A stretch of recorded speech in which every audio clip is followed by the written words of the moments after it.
우리는 지난 시간에 이어 오늘 함께 봉독한 사도행전 15장 12절 이하의 말씀 속에서 예루살렘 공의에 관하여 계속해서 살펴보고자 합니다.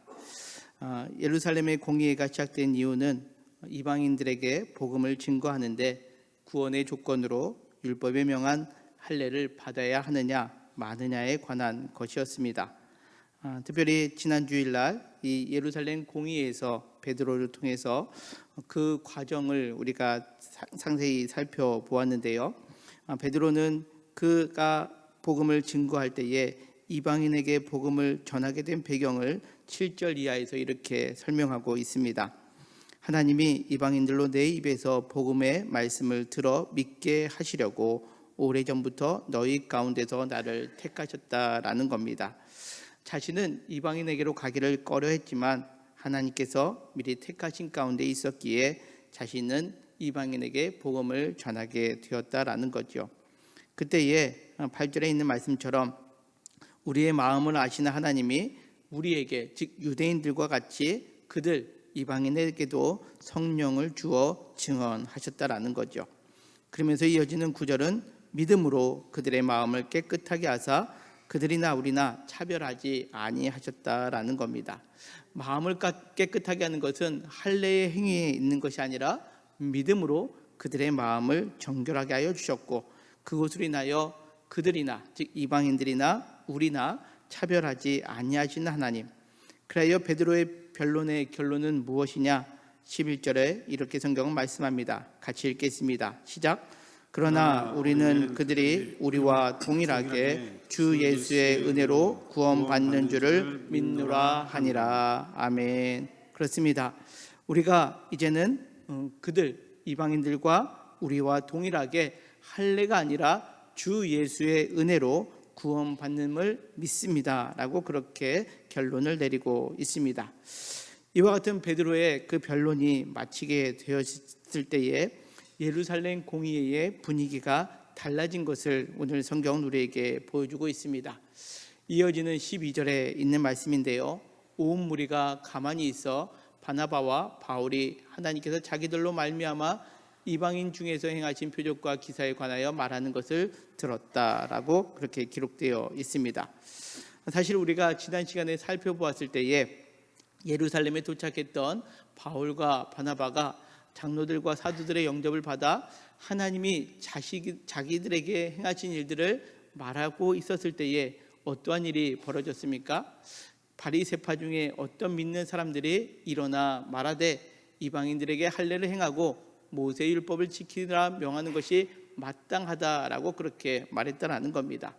지난주에 말씀드린 것처럼 이 일어났다라는 것은 바울과 바나바가 이제 말하고 있을 때에 그 말을 끊고 자신들의 주장을 펼쳤던 것으로 우리가 그렇게 살펴보았습니다. 바울과 바나바가 말할 때에 그들의 말을 끝까지 듣지 않습니다. 그리고 오히려 더 큰 소리로 그 자신들의 주장하는 것을 이야기했다라는 거죠. 어떻게 이 바리새파 중에 믿는 사람들은 이와 같은 행동을 할 수 있었을까요? 바로 당시 예루살렘 교회에는 이 바리새파 유대인 그리스도인들이 그들의 영향력이 컸기 때문에 그렇습니다.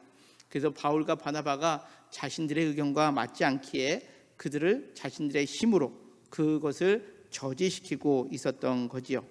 그런데 오늘 우리가 함께 봉독한 말씀을 보면 이 베드로의 변론 이후에 그 분위기가 바뀌었다라는 겁니다.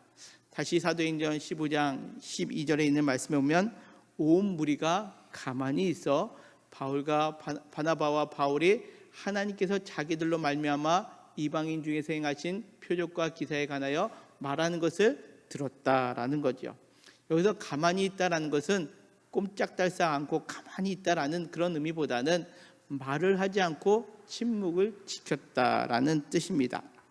그들은 바울과 바나바가 말을 할 때에 이전에는 그 말을 끊고 자신들의 이야기를 했다면 지금은 가만히 그들의 말을 하지 않고 바울과 바나바의 말을 끝까지 듣게 되었다라는 거죠. 놀라운 반전 아닙니까? 베드로가 말을 한 다음에 바로 그 바리새파 유대인들의 모습이 바뀌었음을 의미합니다. 우리가 이 정도로 말씀을 듣다 보면 우리는 아마 속으로 이렇게 생각할 겁니다. 오, 베드로 짱인데? 아닙니까? 베드로 한마디에 그 바리새파 유대인들이 그 분위기가 바뀌었기 때문에 그렇습니다.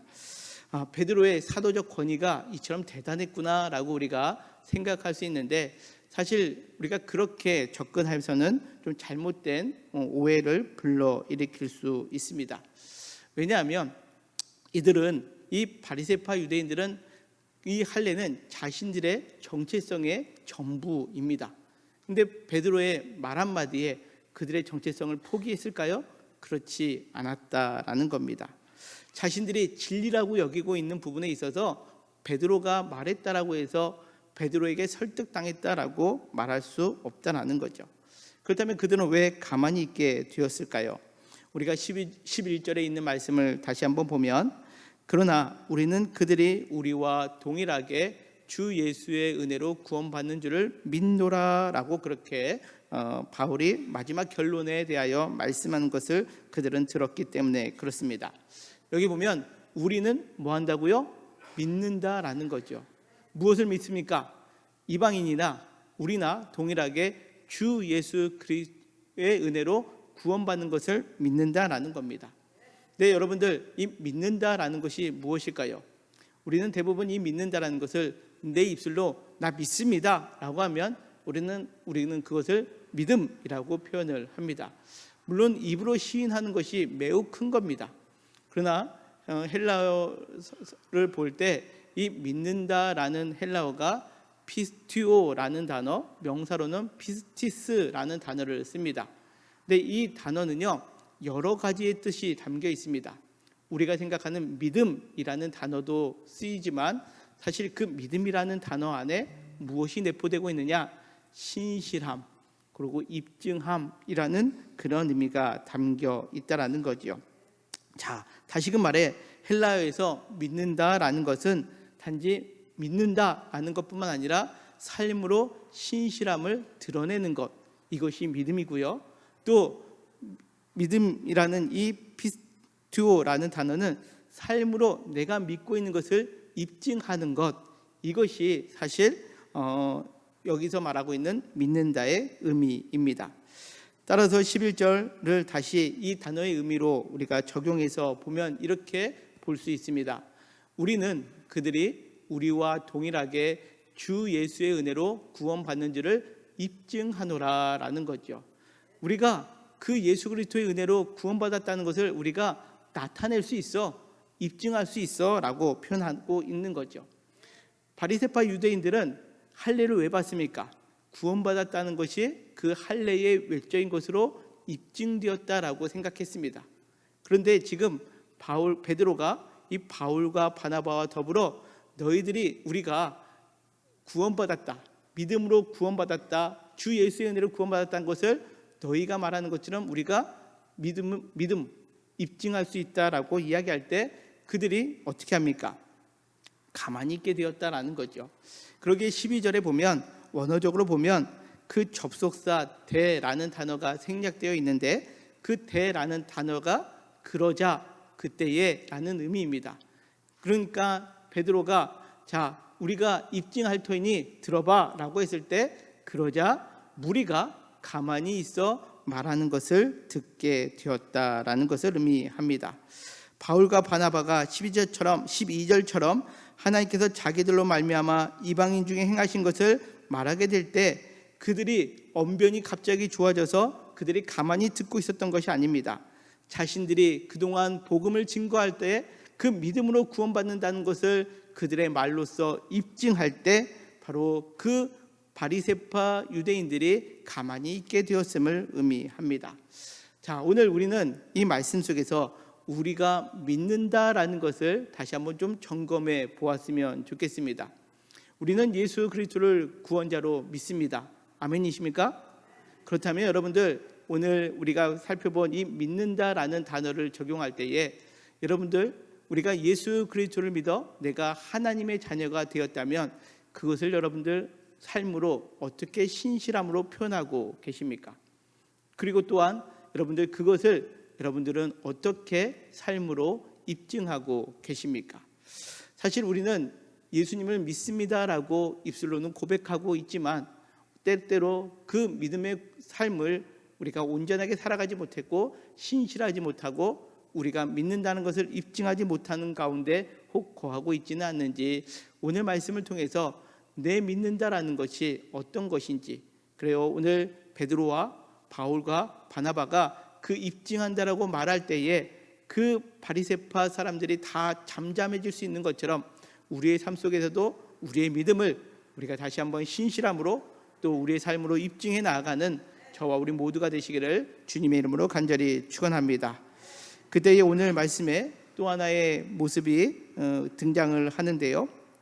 이 예루살렘 공의회의 그 긴 논쟁의 결론을 베드로가 아니라 다른 사람이 그 마무리를 하고 있는 것을 오늘 성경은 우리에게 보여주고 있습니다. 그 사람은 누구냐? 오늘 사도행전 15장 13절에 보면 그 바울과 바나바가 그 말을 마쳤을 때에 야고보가 대답하여 이르되 형제들아 내 말을 들으라 라고 그렇게 표현하고 있습니다. 사실 그동안 우리가 이 야고보라는 이름은 등장하지 않았습니다. 우리가 여기서 말하는 야고보는 사도 야고보가 아닙니다. 예수님의 동생 야고보를 의미합니다. 마태복음 13장 55절에 보면 그 예수님을 향하여 목수의 아들이라고 표현을 하고요, 그의 어머니는 마리아, 그의 형제들은 야고보, 요셉, 시몬, 유다라 하였다라는 거죠. 예수님께서 이제 동정녀 마리아의 탄생 이후에 요셉과 마리아의 사이에 태어난 형제들이 있었는데 그 중에 하나가 이 야고보였다라는 겁니다. 이 야고보는 당시 예루살렘 교회의 실질적인 리더였습니다. 오늘날로 얘기하면 베드로가 이 예루살렘 교회의 담임 목회자가 아니라 이 야고보가 담임 목회자였다라는 거죠. 그렇다면 이 야고보는 어떠한 성향을 가지고 있을까요? 바리새파 유대인의 성향을 갖고 있을까요? 아니면 베드로나 바울과 바나바와 같은 성향을 가지고 있었을까요? 우리가 뒤에 내용을 보면 이 야고보가 결론적으로 무엇을 얘기하느냐? 이방인에게 할례를 주지 않아도 된다라고 그렇게 결정을 내립니다.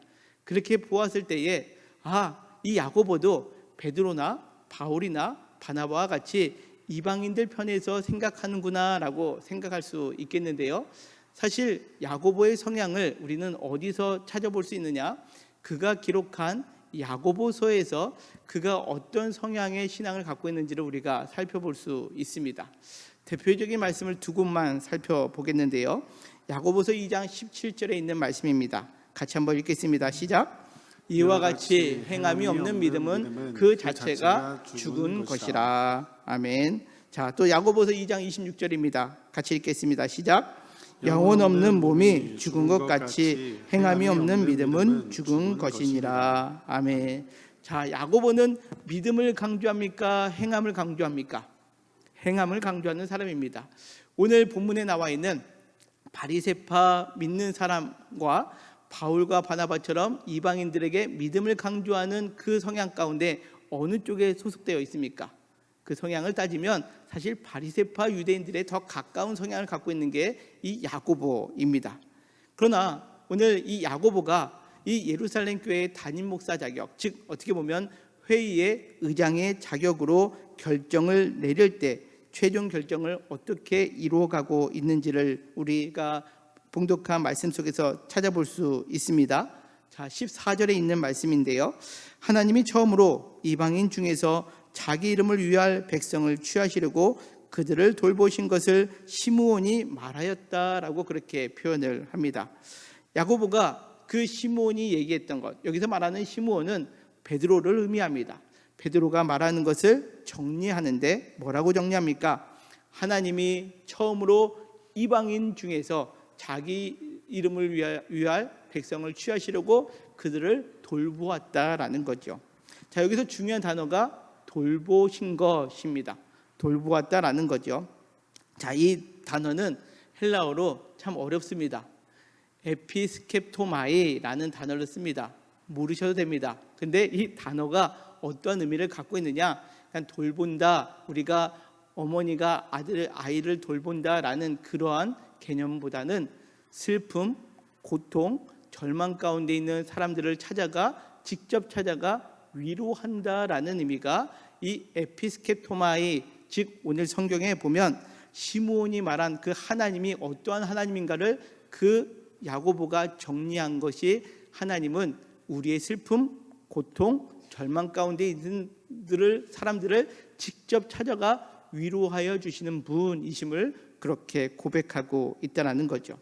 특히 이 돌보다라고 해석되는 에피스케토마의 이 단어는 하나님이 주어가 될 때에 속량하다라는 의미도 담겨 있다는 겁니다.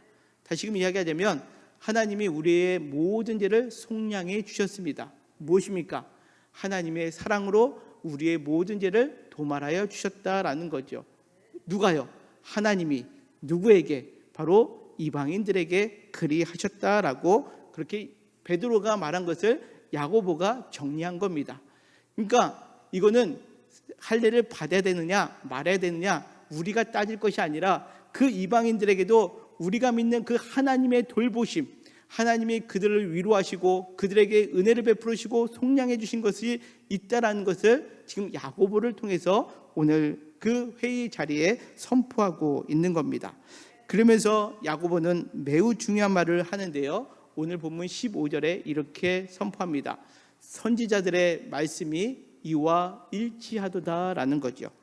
그러면서 기록된 바 16절 이하에서는 아모스 9장 11절 12절에 있는 선지자의 말씀을 인용하는데요.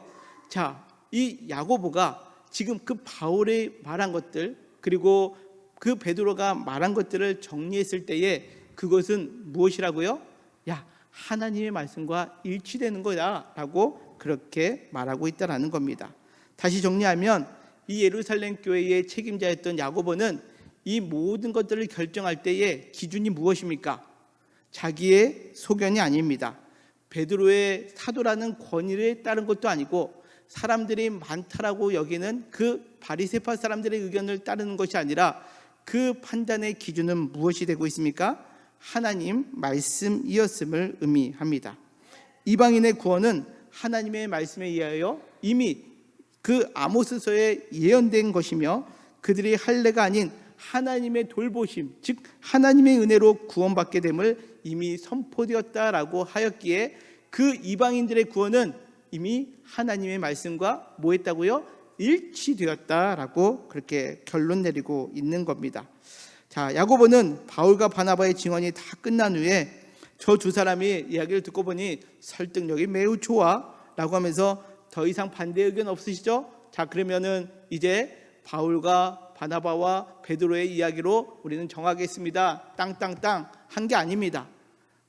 그 판단의 기준은 사람의 말도 아니고 사람의 힘도 아닌 하나님의 말씀이었음을 의미합니다. 자, 그렇게 마무리될 때에 오늘 본문 19절 이하는 뭐라고 정리하고 있습니까? 그러므로 내 의견에는 이라고 표현되고 있습니다. 이거는 그러니까 야고보가 개인적인 의견을 표명하는 것이 아니라 의장으로서 이 모든 것들은 이렇게 결정 내립니다라는 뜻입니다. 그러면서 이방인 중에 하나님께로 돌아오는 자들을 괴롭게 하지 말라라는 거죠. 즉 할례를 행하지 아니해도 된다라는 거죠. 다만 그들에게 우상의 더러운 것, 그리고 음행, 목매어 죽인 것, 피를 멀리하는 것을 편지를 적어서 그들에게 보낼 때 이는 예로부터 각성에 모세를 전하는 자가 있어, 즉 율법을 낭독하는 회당에 있는 사람들로 통해서 이 모든 것들이 전파되기를 바란다라고 그렇게 결론 내리고 있는 것을 보게 됩니다. 오늘 말씀 속에서 우리가 중요하게 보아야 될 것이 있습니다. 그것은 방금 전까지 그렇게 격렬하게 벌떡 일어나서 이방인도 할례를 받아야 한다라고 율법을 지켜야 된다라고 외쳤던 바리새파 그리스도인들이 왜 어떻게 가만히 있게 되었느냐라는 거죠. 아까 그 입증이라는 단어, 믿는다라는 것이 입증하다라는 것이 있었고요. 또 야고보를 통해서 하나님의 돌보심을 듣게 되었습니다.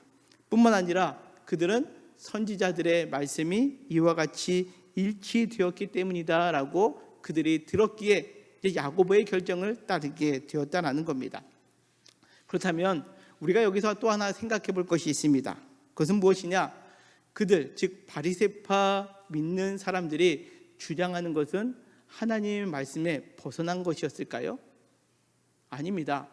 그들 또한 할례를 받아야 된다는 것은 모세의 율법에 기록되어 있는 겁니다. 율법을 지켜야 된다. 그것은 성경에 계속해서 말씀되고 있는 내용입니다.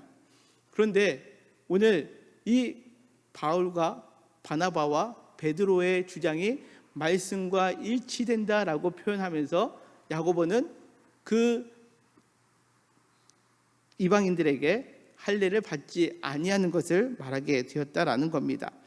그들의 주장은 할례를 받아야 한다는 것도 율법에 기록되어 있는 하나님의 말씀 가운데 있는데 왜 그들은 그것을 더 이상 거론하지 않고 있을까요? 여기서 우리는 하나님의 말씀과 일치한다라는 것이 어떤 의미인지를 되짚어 보아야 한다라는 겁니다. 여러분들, 하나님 말씀과 우리가 일치한다라고 여겼을 때 우리는 어떻게 생각합니까? 내가 살아가고 있을 때 하나님 말씀에 기록되어 있으니까 내가 하는 것은 다 맞아, 옳아 라고 우리가 그렇게 생각하는 경향이 있다라는 거죠. 그러나 그것은 일부만의 모습입니다. 하나님의 말씀과 일치한다라는 것은 내 생각에 하나님의 말씀을 끼워 맞추는 삶이 아니라 하나님의 말씀에 내 생각을 일치시키는 것이다라는 거죠. 예루살렘에 있는 유대인들은 베드로와 바울과 바나바의 입증의 내용과 야고보가 하나님의 돌보심의 그 말을 통하여 하나님의 말씀과 그들의 말하는 것이 일치됨이 무엇인지를 알았다라는 겁니다. 그러나 그들의 삶 가운데 할례는 매우 중요한 부분이었죠. 그러나 그 할례는 말씀의 기준으로 봤을 때 어떤 겁니까? 자신의 생각에 하나님의 말씀을 맞춘 걸까요? 하나님의 말씀에 자신들의 생각을 일치시킨 걸까요? 사실 할례는 위의 부분입니다. 그들의 생각에 자신들이 구별된 선민된 하나님의 백성으로 살아가기 위하여 할례를 중요시하게 해야 되는데, 그렇기 때문에 할례는 어떠한 조건이 되는 겁니까? 구원의 조건이 된다라고 여기게 된 것입니다. 우리가 지난 시간에 살펴본 것처럼 할례는 언제 일어난 겁니까? 창세기 15장에 하나님께서 아브라함을 향하여 하나님을 믿으니 의로 여겨주셨습니다. 그 이후에 창세기 17장에 하나님은 그 아브라함의 가족들에게 할례를 행하면서 뭐라고 표현하고 있습니까? 이것은 언약의 표징이다라는 거죠. 구원의 조건이 아닙니다. 그런데 지금 바리새파 유대인의 사람들은 무엇을 이야기하는 겁니까? 할례를 구원의 조건으로 자신의 생각에 하나님의 말씀을 끼워 맞췄기 때문에 그들은 이 예루살렘 공의회를 통해서 우리의 생각이 일치되지 않았구나라고 인정하고, 그러기에 그들은 가만히 있게 된 것임을 성경은 우리에게 말씀하고 있다라는 거죠. 이것은 우리 신앙생활에 매우 중요합니다. 우리가 내가 행하고 있는 것들에 대하여 하나님의 말씀을 정당한 것으로 여기려고 말씀을 끼워 맞추려고 하는 모습들이 우리의 삶 가운데 있어서는 이것은 매우 위험한 것이다라는 것을 의미합니다. 사실 기독교 역사 가운데 이와 같이 하나님의 말씀을 자신의 생각, 자신의 이익을 추구하는 것에 끼워 맞추던 시기가 있었습니다. 언제였느냐? 그것이 바로 중세 가톨릭 시대입니다. 이 중세 가톨릭 시대, 이 당시에 이 중세 가톨릭은요, 세계사적으로 봤을 때는 가장 번성했던 시기이기도 합니다. 하지만 이 시기가 하나님의 말씀과 교회가 가장 동떨어진 가운데 있었던 시기였음을 우리는 역사적으로 보지 않습니까? 이 시기에 이 중세 가톨릭은 자신의 번영과 자신의 생각에 하나님의 말씀을 끼워 맞춤으로 인하여 교회는 세상적으로 번성한 것 같지만 실상은 하나님의 뜻 가운데 멀어져 있던 시기였다라는 거죠. 대표적인 모습이 무엇이냐? 바로 십자군 전쟁입니다. 여러분들, 십자군 전쟁은 1095년부터 1291년까지 약 200년에 걸쳐서 9차례의 큰 대군을 이끌고 그들의 성지라고 일컫는 예루살렘을 공격한 그러한 전쟁이 이 십자군 전쟁입니다. 이 십자군 전쟁, 그들은 이 십자군 전쟁을 일으킬 때에 명분은 무엇이었을까요? 하나님이 약속한 땅을 회복하는 겁니다. 성지, 예루살렘 하나님의 성전이 있었던 그 땅을 회복하는 건데, 그것은 그들이 명분으로 삼았지만 실상은 자신들의 이익을 위해서, 또 자신들의 권력의 유지를 위해서 이 십자군 전쟁을 무려 200년 동안 끌고 갔다라는 거죠. 그때 죽은 사람이 수도 없이 많았고요. 결국 이 과정을 통해서 교회는 더욱더 타락할 수밖에 없었다라는 겁니다. 하나님의 성지를 회복하는 이 십자군 전쟁이 교회로서는 부흥하고 하나님 말씀에 일치했던 것이 아니라 오히려 교회가 타락하는 계기가 되었다라는 거죠. 또 하나의 모습이 있었다면 중세 가톨릭 시대에 우리가 잘 아는 면죄부 판매가 있었습니다. 여러분들, 왜 교회는 면죄부를 판매했을까요? 성전을 짓기 위해서입니다. 하나님의 성전을 짓기 위한데 돈이 필요하니까 이 면죄부를 팔아서 그걸로 성전 건축을 하기 시작했다라는 거죠. 이처럼 교회가 그 복음의 진리를 왜곡시키게 되다 보니까 성경 말씀은 자신들의 이익을 위한 도구가 되어버렸다라는 거죠. 그러다 보니까 하나님의 말씀보다 교황을 더 우선순위에 두고 교황은 무효합니다라는 주장까지 펼치고 있는 것, 이것이 성경을 잘못 일치시키고 있는 모습들이었다라는 거죠. 그래서 그들에게 하나님 말씀은 자신들이 가진 종교적 기득권, 제도, 교리를 옹호하기 위한 수단밖에 되지 않았다라는 것이 바로 이 중세 가톨릭 시대에 우리가 역사적으로 평가하는 부분 아니겠습니까?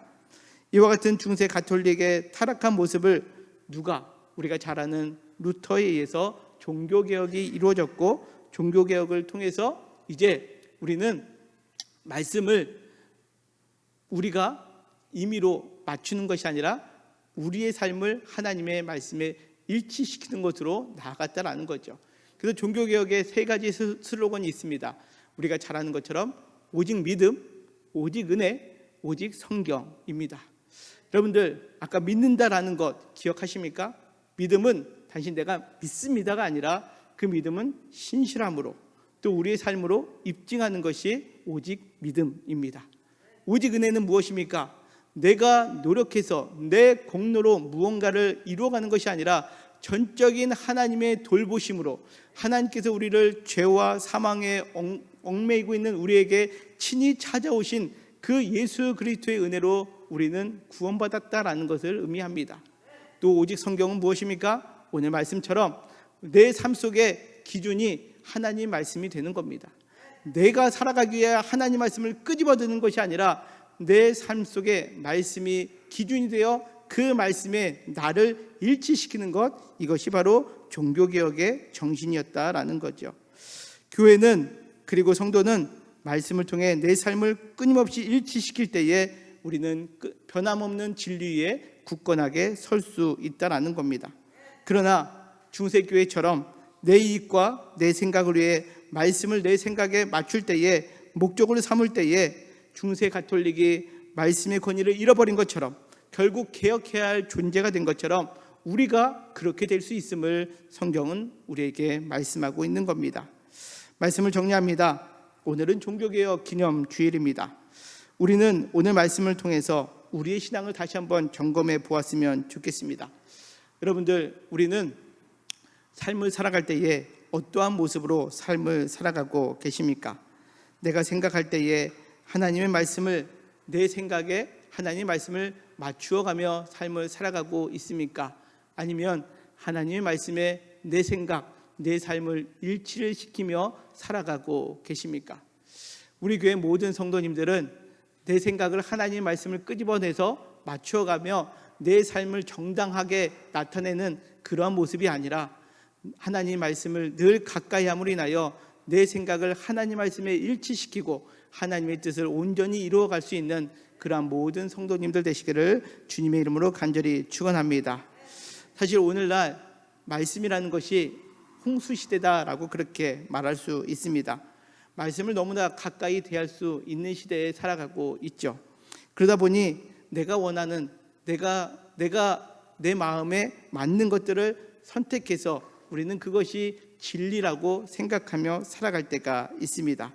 그러나 여러분들, 정작 하나님 말씀에 내 삶에 일치시켜야 되는 순간에 내가 내려놔야 되고 내가 포기되는 순간이 있을 때 우리는 그 말씀을 슬그머니 밀어놓고 내가 원하는 것에 맞는 것만 추구할 때 그때 우리는 중세교회처럼 타락한 신앙으로 갈 수밖에 없음을 우리는 기억해야 한다는 거죠.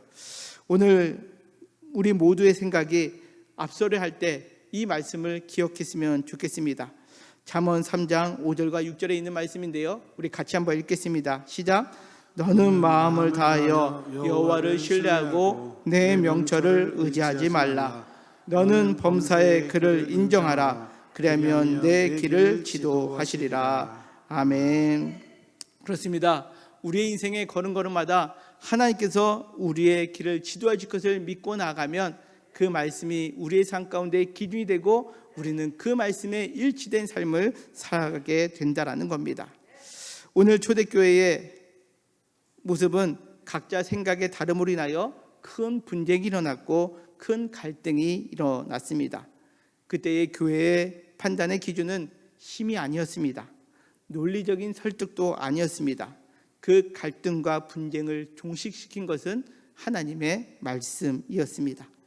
말씀이 기준되었을 때에 그 말씀 속에 있는 하나님의 믿음, 하나님을 향한 믿음, 그 하나님의 신실함, 하나님이 우리의 삶 가운데 어떻게 드러나는지를 입증할 때에 또 그 말씀 속에 하나님께서 우리를 어떻게 돌보아 주시고 계시는지 하나님의 은혜를 기억할 때 바로 그것이 우리의 삶을 일치시키고 있음을 오늘 성경은 우리에게 말씀합니다.